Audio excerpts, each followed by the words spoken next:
What if I told you there are American towns where the high school is bigger than the current tax base can afford? Sounds dramatic, right? It's not. It's math. Before we move on, please take a moment to subscribe to the channel and like the video. Today, 10 boom towns hit a hard pivot. Rail lines moved, plants closed, resources burned out, and their budgets fell through the floor. We'll map the exact moment the jobs vanished and why a 50% employment loss can mean a 90% services collapse. You'll see the empty theaters, the quiet mills, the overbuilt water systems still running on fumes, and the few folks left to keep the lights on. Number 1, Flint. You know the headlines. Flint's water was bad, but the spreadsheet is worse. The city built pipes, pumps, and tanks for more than 200,000 people. Now closer to 80,000 use it. Let that sink in. Then the payroll collapse hits. GM and suppliers shrink. The tax base thins out. 600 miles of mains still need pressure. Treatment plants still need chemicals, operators, electricity. Those costs don't scale down, so the bill per household spikes while quality slides. Here's the catch. Replacing old mains runs high per mile, and those miles don't disappear. Debt tied to legacy projects weighs heavier when fewer pay. Lead service line swaps become unaffordable without outside money, so the timeline stretches and risk stays. So, Flint's crisis is structural. When usage halves, costs don't. Unit prices jump, maintenance slips. Number 2, Youngstown. Youngstown did something most cities won't. It planned to shrink. Not a cute slogan. An actual blueprint to be smaller, on purpose. Black Monday hits in 1977, steel shuts, and thousands of paychecks vanish in one punch. The tax base falls out. But the grid stays huge. Streets to plow, sewers to flush, schools to heat. Like paying for a stadium when the team left. Here's the catch. On some blocks, vacant lots beat lived-in houses. Plows still run the route. Hydrants still need pressure. Police still drive the miles.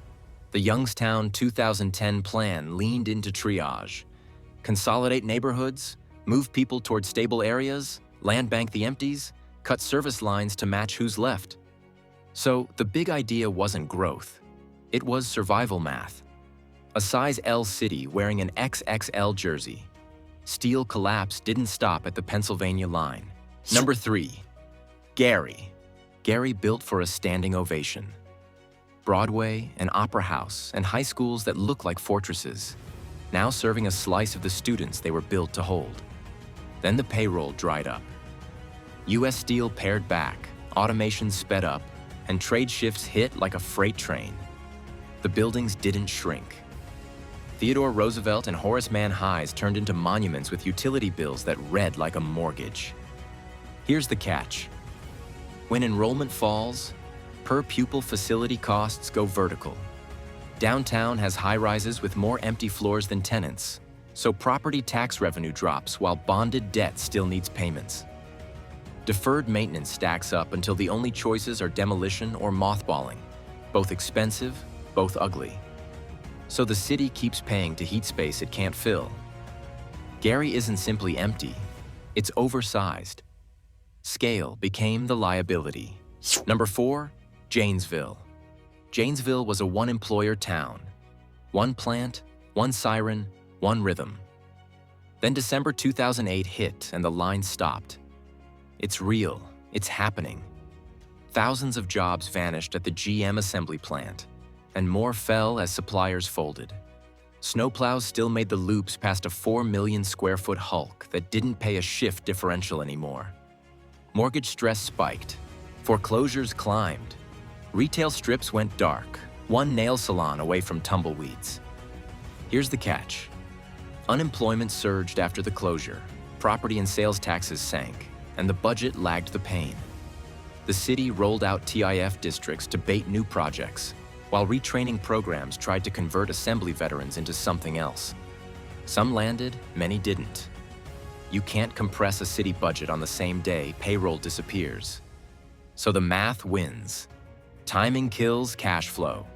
The neighbor down the road thought a newer plant meant stability. It didn't. Number 5. Lordstown. Lordstown literally ran on a clock. Third shift wasn't a vibe. It was the town's bedtime and breakfast bell. Then March 2019 landed. Cruise production ended. The cadence broke. GM's exit wiped out thousands of direct jobs and triggered the ugly multiplier. Suppliers downsized or shut. Streets, schools, utilities, still financed for a busier tomorrow. Overnight, hotels lost the steady stream of contract workers. Diners that banked on shift change saw the lunch rush vanish. And when old tax abatements rolled off, there weren't enough payers left to catch the bill. Here's the catch. Each assembly job pulled several more around it, so losses stacked fast. Municipal income tax fell. Efforts to backfill with EV startups showed promise, then stuttered. The ecosystem frayed. So the lesson hits hard. One closing cancels 5 other paychecks. Think Jenga. Pull one block, watch the tower shiver. Number 6. Pine Bluff. Pine Bluff kept swapping anchors like a mall changing tenants. Paper mills, ag, prison, defense. But the floor never held. The mall died. The industrial payroll thinned. Outmigration turned steady. Yet the city still has to light the same streets and flush the same pipes with fewer wallets backing it. Here's the catch. Big box shells don't just sit. They bill you. Security, mowing, eventual demo. Blight bleeds cash. Property values slide, so assessed values and sales taxes sag. Insurance and bond ratings glare, and the crime reputation speeds people to the exits. Since the 1980s, the headcount fell hard, but the grid didn't shrink. Median home prices trail what it costs to keep an older house up. Staff thins, so police and fire response stretch. So Pine Bluff proves the quiet trap. Diversified on paper, low margin in reality. Weak anchors don't pay the grid. Number 7, Beckley. Cole wrote the paychecks in Beckley. Then mechanization and market shifts erased whole crews while production kept moving. Mines consolidated. Severance tax dollars thinned out, and the public ledger took the hit. But here's the catch. Fewer workers cover more tonnage, while services stretch across ridgelines. School districts run long bus routes that burn fuel in hours. Hospitals absorb more uninsured visits and carry the tab. Water lines climb hills to reach scattered homes, so every foot of pipe serves fewer bills. Roads crack under freeze-thaw and heavy trucks, and per-mile maintenance in mountains costs more. Federal aid patches holes, but it's a patch, not a fix. So, Beckley's math is brutal. Terrain multiplies fixed costs while payroll shrinks. It's like running a luxury gym for 5 members. Geography traps the budget in a high-cost, low-revenue loop. Number 8, Eureka. Eureka looks rich on postcards. Gingerbread facades, stained glass, the whole set. But the tax base can't keep up. Here's the catch. Timber and fishing retreated, port traffic thinned, and tourism doesn't pay to run industrial-scale pipes and wires.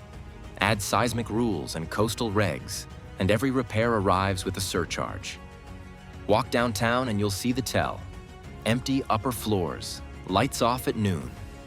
Owners delay maintenance on ornate stock because earthquake retrofits cost like a Tesla, not a toaster.